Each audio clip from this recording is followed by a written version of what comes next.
അപ്പോൾ ഇന്ന് മുതൽ നമ്മളൊരു കുട്ടി ഓണം സീരീസ് ആരംഭിക്കുകയാണ്. അത്തം പത്തിന് പൊന്നോണം. അപ്പോൾ ഈ സീരീസിൽ നമ്മൾ കാണിക്കുന്നത് ജസ്റ്റ് സിമ്പിളായിട്ട് നമ്മുടെ വീട്ടിലുണ്ടാക്കുന്ന പൂക്കളമാണ്. എല്ലാ വർഷവും നമ്മൾ വീട്ടിൽ ചെയ്യുന്നതാണ്. അപ്പോൾ ഇത്തവണ ജസ്റ്റ് ഒരു വീഡിയോ ആയിട്ട് ചെയ്യാമെന്ന് വിചാരിച്ചു. പിന്നെ ഇത്തവണ ഈസയും കൂടി ഉണ്ട് വീട്ടിൽ, അപ്പോൾ പിന്നെ കുറച്ചും കൂടി രസമായിരിക്കുമല്ലോ. അങ്ങനെയാണ് നമ്മൾ ഈ വീഡിയോ ചെയ്യാമെന്ന് വിചാരിച്ചത്. അപ്പോൾ നമ്മുടെ പൂക്കൾ എന്ന് പറയുന്നത് പറമ്പിലൊക്കെ ഉണ്ടാകുന്ന പൂക്കളാണ്, അല്ലാതെ കടയിൽ വാങ്ങി പോകുന്നതല്ല. പുല്ലുമ്മയ്ക്ക് ഉണ്ടാകുന്ന കുഞ്ഞു കുഞ്ഞു പൂക്കൾ. പിന്നെ മെയിൻ ഹൈലൈറ്റ് എന്ന് പറയുന്നത്, ഞങ്ങൾ ഇത്തവണ സാധാരണ കാലം പൂക്കോട്ടൊക്കെ ആയിട്ടല്ലേ പൂ പൊട്ടിക്കാനായിട്ട് പോവുക. ഞങ്ങൾ ബക്കറ്റും കൊണ്ടാണ് പോയത്. ചെറിയ ബക്കറ്റാണ്, പൂക്കോട്ട ഉണ്ടായിരുന്നില്ല. അപ്പോൾ ഞങ്ങൾ ബക്കറ്റ് വെച്ച് അഡ്ജസ്റ്റ് ചെയ്തു. പിന്നെ ഈ പുല്ലുമ്മയ്ക്ക് ഉണ്ടാകുന്ന ഞങ്ങൾ ഈ കുഞ്ഞു വയലറ്റ് പൂ, നല്ല രസമുണ്ടായിരുന്നു കേട്ടോ കാണാൻ പൂക്കോട്ടിൽ വയ്ക്കുമ്പോൾ. അങ്ങനെ ഞങ്ങൾ പൂ പൊട്ടിച്ചതിന് ശേഷം എല്ലാം ഇങ്ങനെ സെപ്പറേറ്റ് ആക്കുകയാണ്. ഒരു ചേമ്പിൻ്റെ ഇലയിൽ ഞങ്ങൾ എന്താ പറയുക, കുഞ്ഞു കുഞ്ഞു പൂക്കളൊക്കെ ഇട്ട് വെച്ചു. അങ്ങനെ ഇതൊക്കെയാണ് നമ്മുടെ ഇന്നത്തെ പൂക്കളത്തിന് നമുക്ക് കിട്ടിയിരിക്കുന്ന പൂക്കൾ. മെയിനായിട്ട് മഞ്ഞക്കോളാമ്പി ആയിരുന്നു. അതിങ്ങനെ കുറേ ഇങ്ങനെ താഴെ വീണ് നിൽക്കുന്നുണ്ടായിരുന്നു, അത് ഒന്ന് ടെസ്റ്റ് ചെയ്തു. പിന്നെ സെൻറ്ററായിട്ട് തൊട്ടാർവാഴയുടെ പൂവാണ് വെച്ചിരിക്കുന്നത്.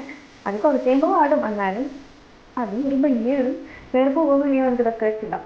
പിന്നെ മറ്റേ റെഡ് കളർ കാവടിപ്പൂവ്, പിന്നെ നമ്മുടെ സ്വന്തം മൂക്കുറ്റി ചെമ്പരത്തി ഇല്ലാതെ ഉണ്ട് പൂക്കളുണ്ട്, അപ്പോൾ ചെമ്പരത്തി കൂടി ഇട്ടു. അപ്പോൾ ഇതും ഞാൻ ഭയങ്കര ഇൻട്രസ്റ്റിംഗ് ആട്ടോ പൂക്കളൊക്കെ ഇടാനായിട്ട്. അതായത് കുട്ടികൾക്കൊക്കെ നല്ല ഇഷ്ടമായിട്ട്. നമ്മൾ ചെറുപ്പത്തിലൊക്കെ ഇങ്ങനെ തന്നെയാണ്, വലുതാകുമ്പോൾ പിന്നെ മടി കയറും.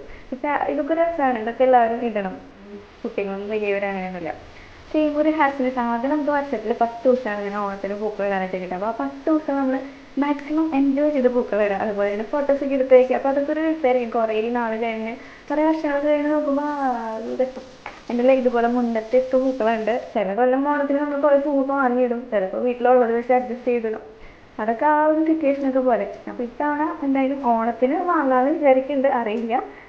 മെയിനായിട്ട് നമ്മൾ ഓണത്തിന് എല്ലാ തവണയും ഈ കൊന്നയുടെ ഇല ഇടാറുണ്ട്. അപ്പോൾ അതിൻ്റെ ഇടയിൽ അതിങ്ങനെ കൈമ്പ് വെച്ചൊന്ന് പൊട്ടിക്കാൻ ശ്രമിച്ചു, പക്ഷെ അത് പൊട്ടിയില്ല. എന്നിട്ട് ആ ചുളിഞ്ഞ ഇല അതിൻ്റെ ഇടയിൽ കുത്തിക്കയറ്റാനും ശ്രമിച്ചായിരുന്നു, അതിനെ എടുത്ത് മാറ്റി.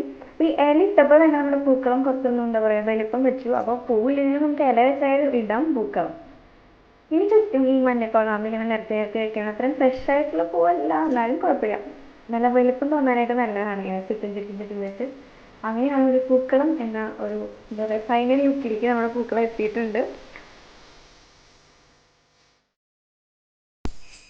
അപ്പോൾ ഇന്നാണ് അത്തം. ശരിക്കും കലണ്ടറിൽ നാളെയാണ് അത്തം. അപ്പോൾ ഞങ്ങൾക്ക് നാളെയാണെന്ന് വിചാരിച്ചിരുന്നത്. പിന്നെ കുറേ സ്റ്റാറ്റസുകൾ കണ്ടപ്പോഴാണ് മനസ്സിലായത് നാളെ കുറവൊക്കെയാണ്.